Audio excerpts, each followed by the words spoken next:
Now, have you ever wanted to work the night shift at a Fazbear established pizza chain? Of course not. Have you seen the guards pay? Not to mention, of course, the haunted animatronics that are constantly out to get you. But this got me thinking, specifically about the series' past security guards. Why did they decide to work here, especially for all 5 or so nights?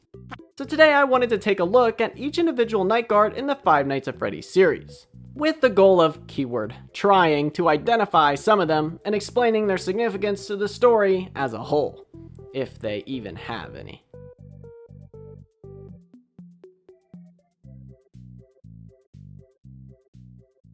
In the first game in the Five Nights at Freddy's franchise, our player is described as the newest security guard working the night shift at Freddy Fazbear's Pizza.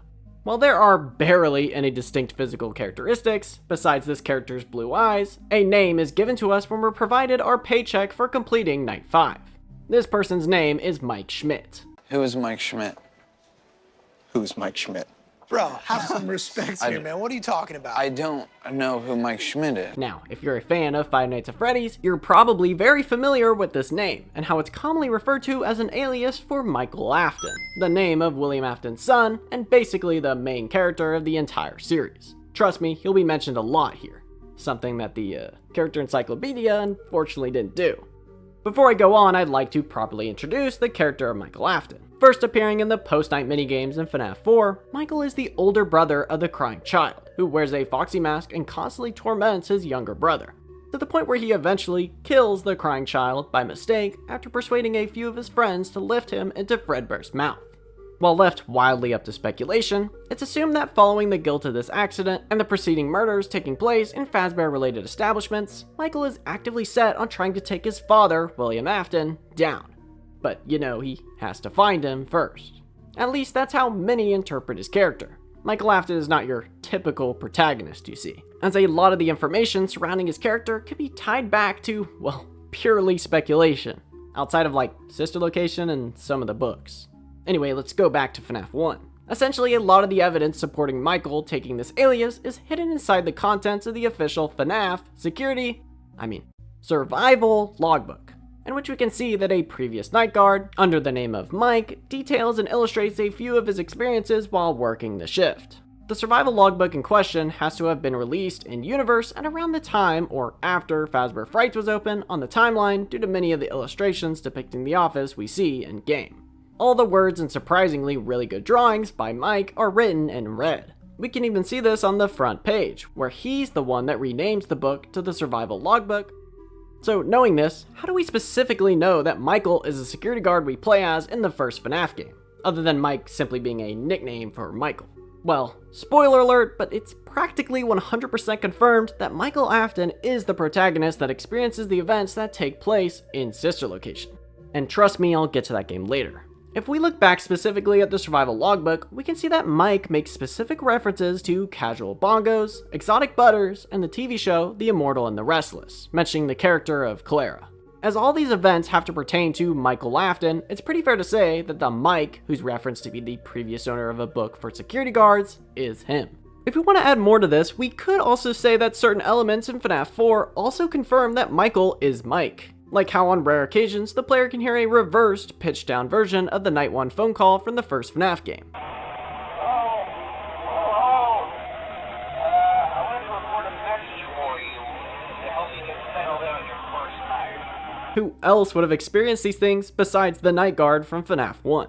These could potentially allude to these characters being, well, one and the same, as Michael Afton had to have experienced something related to FNAF 4 due to the Nightmare Fredbear drawing in the logbook itself. They also both have blue eyes. Forgot to mention that. So in FNAF 1, our player is most likely Michael Afton, taking the name Mike Schmidt. But that's not the only person we know that worked the night shift there. Phone Guy mentions at the very beginning of the first night's phone call that he worked in that same office previously. I actually worked in that office before you. I'm finishing up my last week now, as a matter of fact, so... Unfortunately for him, it seems he didn't get to claim his sweet, sweet paycheck. Phone Guy is described to be an established employee at a variety of different establishments under Fazbear Entertainment. As friendly as he may seem, this character tends to be fairly unreliable in recalling different events that happen. like the example he gives for why the newer animatronics act up in Five Nights at Freddy's 2. Just as a side note, though, try to avoid eye contact with any of the animatronics side if you can. Someone may have tampered with their facial recognition systems. We're not sure. But the characters have been acting very unusual, almost aggressive towards the staff. Although it's unknown if this is just for the company's sake, or he knows more than he's letting on. It's likely the latter. Fazbear Entertainment denies any wrongdoing. Throughout the entire series, Phone Guy has also stayed fairly anonymous, as outside of his direct messages to the player, we don't know too much about his character, other than he tends to keep his cool and is generally helpful during the nights. Just like the first game, completing FNAF 2's Night 5 gives us a paycheck with the name Jeremy Fitzgerald. God, these paychecks, man. But that's not all. Interestingly, upon completing any of the game's difficulty modes in FNAF 2's Custom Night, the player is presented with a pink slip and fired from the establishment. Getting a closer look at the pink slip given to us reveals a different name from the one we're presented with in our paycheck, meaning we're playing as a different character, specifically on Night 7 of the game. It even mentions that it's Fritz's first day on the job. This is likely due to Jeremy taking the day shift and Fritz being his replacement, who's filling out his role as the Nightguard for him. We have one more event scheduled for tomorrow, a birthday. You'll be on day shift. Jeremy's role as FNAF 2's Nightguard is seemingly referenced in the survival logbook as well, with one page reading a Nightguard's experience on the job. I've only been on the night shift for about a week, but I was so relieved to be switched over to the day shift. There's a lot of stress working from 12 a.m. to 6 a.m. My boss had told me the animatronics were acting strangely, almost aggressive towards the staff, but I wasn't about to let that scare me off. Jeremy had worked in FNAF 2's location for exactly 6 nights, was prompted to switch to the day shift, and had been told that the animatronics seem more hostile to adults. They interact with the kids just fine, but when they encounter an adult, they just stare. It feels like this is meant to represent Jeremy, and that he's likely just a random security guard. Not sure why he felt prompted to stay for all 6 nights, however. Going back to the completion screen itself, we can see a set of familiar looking reasons for Fritz Smith's termination, being odor and tampering with the animatronics. These reasons are also given on FNAF 1's pink slip, minus the general unprofessionalism. This means there definitely could be some sort of connection with both Mike Schmidt, who's again believed to be Michael Afton, and that of Fritz Smith. Not every new Nightguard is just randomly tampering with the animatronics. And yes, I know that this is likely a jab at the whole custom night and tampering with the difficulty settings in each animatronic, but in game its reasoning could be different. Adding on to this, it also seems that Fritz Smith is a strange combination of the names Jeremy Fitzgerald and Mike Schmidt.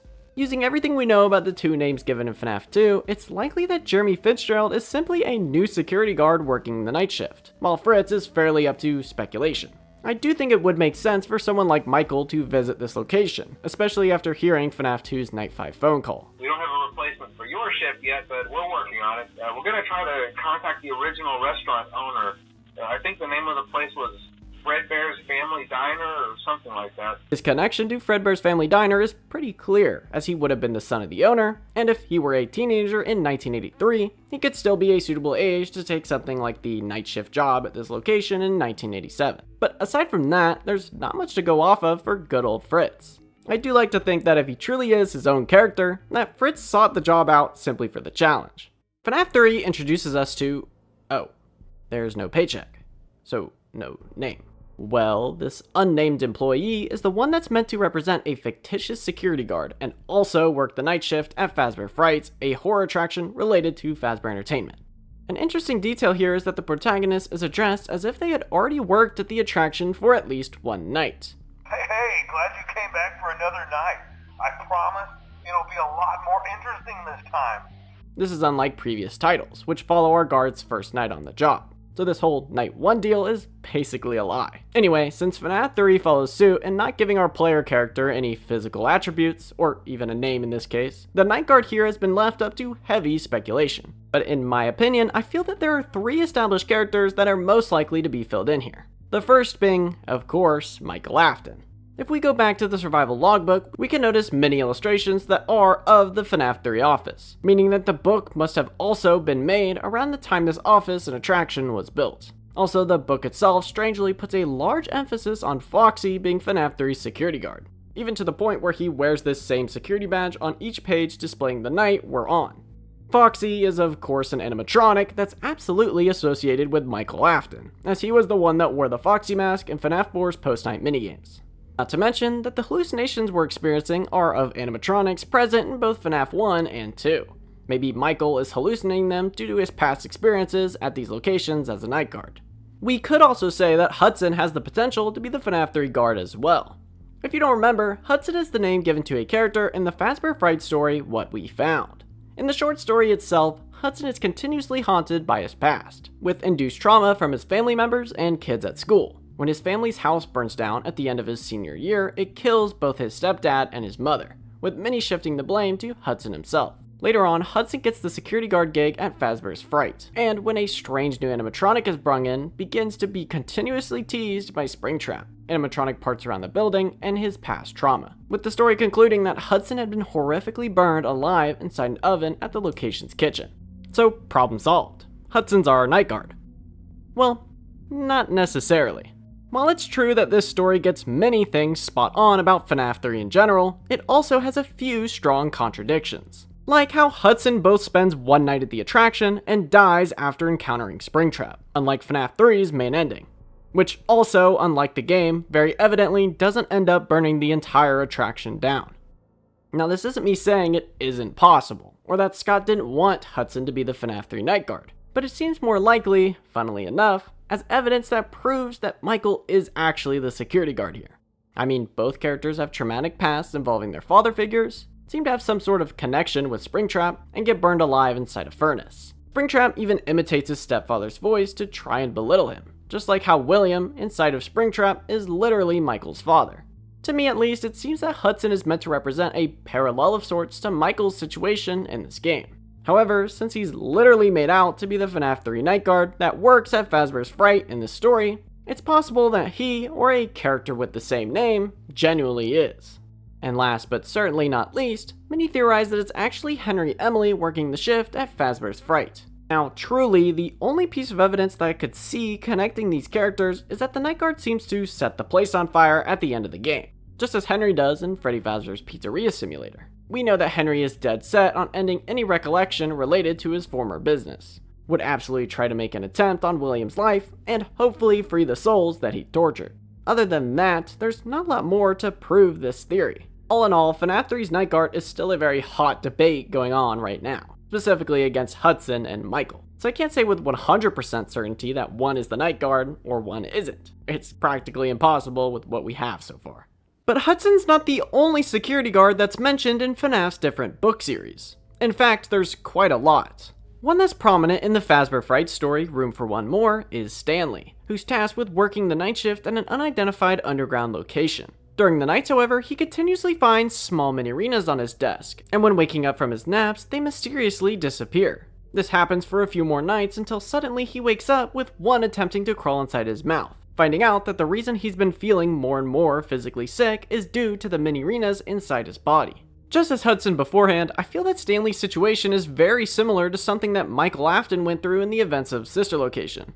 Tired of hearing his name yet? Just as Ennard uses Michael's body to finally escape from Circus Baby's entertainment and rental, the mini-arenas here also enter a security guard's body to seemingly use him for the same purpose. Not to mention that Ballora, Funtime Freddy, and Funtime Foxy are all mentioned here in Stanley's dreams, strangely with no mention of Circus Baby herself. Stanley himself has it fairly rough, as he's grown quite lazy and depressed after breaking up with his girlfriend Amber. Unlike the other security guards mentioned here, it's stated that Stanley's been working here for more than a year, after the last guard had a supposed heart attack. The next security guard is found in the story, You're the Band. Here we get mention of a character named Mike, as a security guard working the night shift at Freddy Fazbear's Pizza. That's right, Mike is described to be a security guard working at an abandoned Freddy Fazbear's Pizza following the missing children's incident around 30 years ago. Sounds awfully a lot like Mike Schmidt from the first FNAF game, and kinda like his movie appearance too. But in this story, he's mainly here to help retrieve the partially possessed Freddy mask from both Sylvia and Timmy. While it's not a lot to go off of, Mike is described to be a relatively young Caucasian male in his 20s. The last prominent security guard of sorts is the character Roy from the Tales from the Pizzaplex story, Submechanophobia. Roy, being Caden's co-worker, is fairly enthusiastic and good at his job working at Freddy's Fantasy Water Park, even working a number of different roles here, one being the night shift. But when concerning the child that went missing there, he seems fairly reluctant to discuss or even talk about him.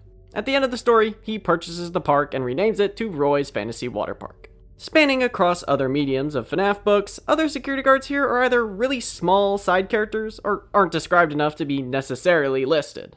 In Sister Location, our player is named Eggs Benedict. Well, according to Hand Unit's autocorrection tool.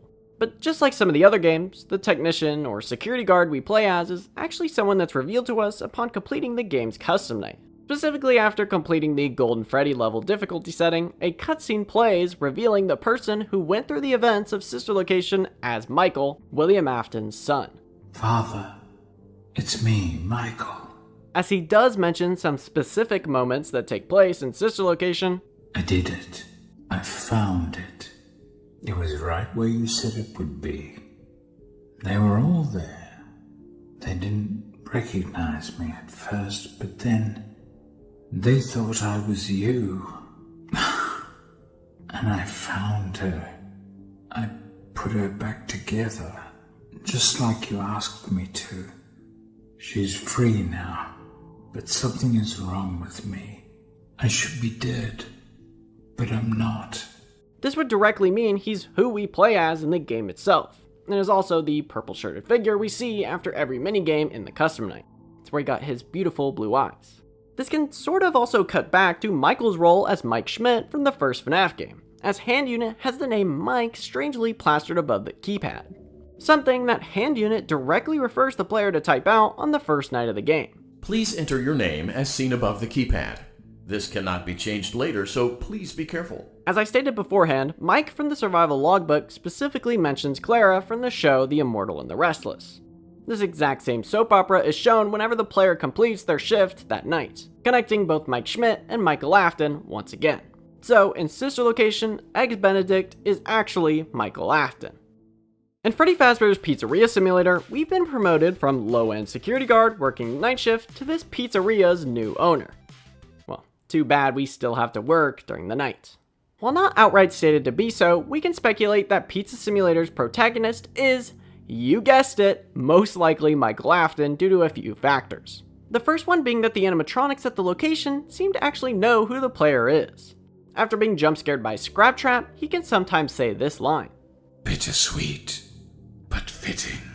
Now, out of context, this line may seem a little confusing, but if we're to think that the player is actually in fact Michael Afton, this could be William's thoughts on finally ending his son's life. Bittersweet, but fitting. Molten Freddy also has a fairly strange line here, saying, "Together again!" If we interpret Michael as the Nightguard, this could be Molten Freddy calling back to the time they were physically inside of Michael as entered, before being released into the sewers. Another piece of evidence comes with Henry's dialogue at the end of the game. In Henry's end communication speech, he addresses the player as his brave volunteer. And to you, my brave volunteer, who somehow found this job listing not intended for you.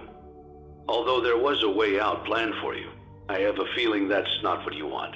I have a feeling that you are right where you want to be. He calls out that this player's role was not originally intended for them, meaning whoever we're playing as is significant in some fashion. And his last line about being right where we'd want to be is likely referencing Michael's willingness to finally rest with the last remaining members of his family. And lastly, I just feel it would make sense to continue to pursue William after the events of Sister Location and the cutscene that follows the custom night.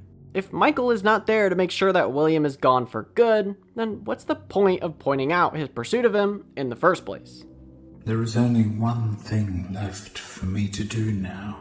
I'm going to come find you. I'm going to come find you. So I could say with fairly good certainty that Michael Afton is the brave volunteer in Freddy Fazbear's Pizzeria Simulator. In Ultimate Custom Night, the player is sent through a never-ending cycle of animatronic torment from many of the characters we'd seen previously in the Five Nights at Freddy's series. While one may think that this game holds no discernible or recognizable player due to the game likely being a harmless spin-off, think again. Sometimes when the player is killed by the puppet, she can be heard saying, "I recognize you, but I'm not afraid of you. Not anymore. Seeing you powerless is like music to me." Whoever we're playing as has to be an established character who was once despised by Charlotte. The way I interpret these lines is that now, since the player is stuck in this strange limbo world of endless animatronic jump scares, Charlie has now become unthreatened by anything this player can throw at her. This, along with the majority of the game's other voice lines, leads me to believe that we're playing as none other than the series' main antagonist, William Afton. Starting as the co-founder of Fazbear Entertainment, with the help of his friend, Henry Emily, William Afton is known for his direct involvement in the murders of numerous children, who later inhabit the animatronics that attack us in the game. His children, being Michael, Elizabeth, and the crying child, that we know of so far, have all been personally affected by both his mistreatment and abuse towards him and the atrocities he'd committed. William's motive seems to derive from his personal obsession with achieving immortality and being able to control the act of life and death. After all, he always comes back. In this game specifically, it's likely that after he'd met his demise at the hands of Henry and Freddy Fazbear's Pizzeria Simulator, William was sent to an eternal hellscape of sorts, and is eternally forced to battle the animatronics that he'd built and spirits he tortured, spanning throughout the entire series up to that point. Some even think you can hear his muffled screams during the Old Man Consequences minigame in Ultimate Custom Night.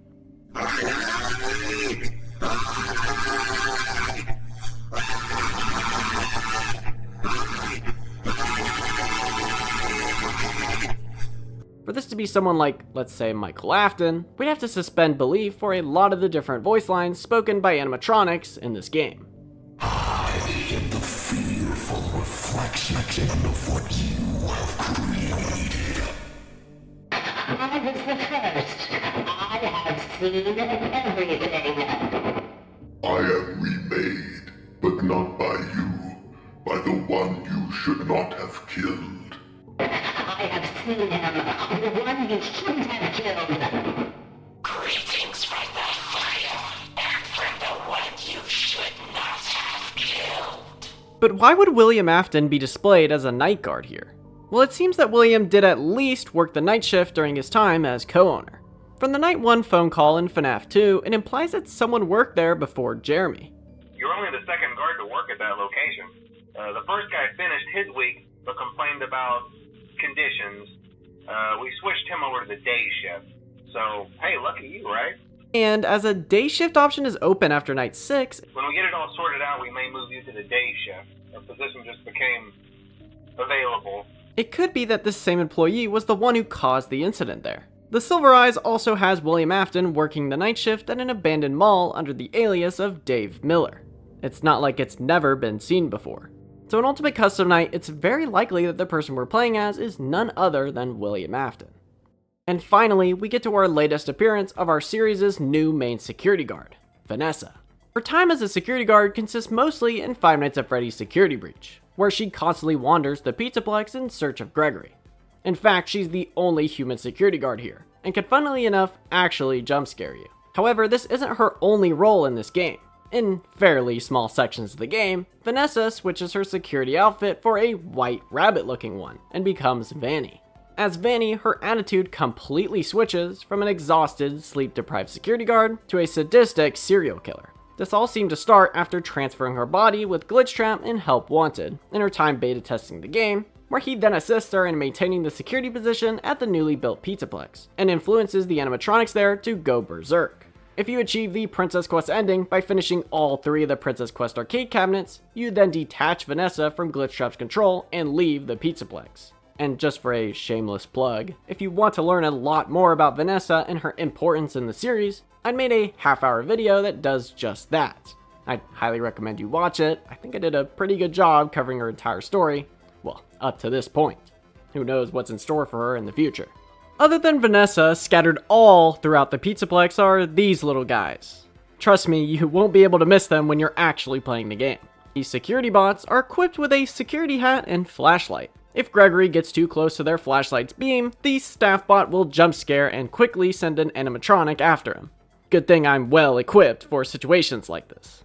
There's also a few variations of this specific security S.T.A.F.F bot, being both the Sewer bot and Nightmare's own S.T.A.F.F bot variants. The Sewer bots are quite strange, as they only really appear in Security Breach right outside the location from Freddy Fazbear's Pizzeria Simulator, and they don't alert any nearby animatronics. They feature this mossy-like appearance and have a shattered head. The Nightmare versions of the security staff bots, unlike the sewer bots, are a lot more prominent in the later half of the game, specifically in the sewer sections. Their designs resemble the appearance of Nightmare, even brandishing the phrase, "in your dreams," on their upper torso. In a lot of the messages in Security Breach itself, it's implied that the Pizzaplex fully replaced all the previous human staff members with staff bots, even implying that the majority of the security guards who worked here were eventually fired. I guess it's just another pink slip added to the collection. Now we branch away from the main series and turn to the official Five Nights at Freddy's movie, which of course features a few security guards. The first we see is Bob, who's the first victim of the main cast of animatronics introduced at the very start of the movie, putting up a good fight before eventually meeting his end at the hands of Shreddy Fazbear. His characterization in the film itself isn't a whole lot to go off of, as we didn't even know his name until the official movie novelization came out. Not too long after, we're introduced to Jeremiah, who, unlike Bob, works as a security guard at a mall rather than an abandoned Freddy's Pizzeria. In the novel, it's described that Jeremiah is more of a tolerable work friend of Mike's, who likes to eat burgers and drink soda. Many people have noticed, however, that the name Jeremiah shares a strong resemblance to the name Jeremy, who's had a lot of different roles in the FNAF series, but could be a direct reference to FNAF 2's security guard, Jeremy Fitzgerald. And of course, our main character in the film is Mike Schmidt. He decides to take the offer on working the night shift at the abandoned Freddy Fazbear's pizza place due to losing his previous security guard role at the mall. During his constant shifts, he utilizes the idea of dream theory to see into his own memories. More importantly, the one where his brother Garrett was kidnapped, to try and reveal any more hidden secrets about the incident. But later on, we discover that Steve Raglan, or William Afton, the pizzeria's owner, was the one that murdered his younger brother, and likely recommended him for the job to silently take him out, like Bob in the beginning. Unlike the Mike Schmidt, or I guess Michael Afton from the games, this character seems to have no relation to William Afton, besides his brother being taken away by him.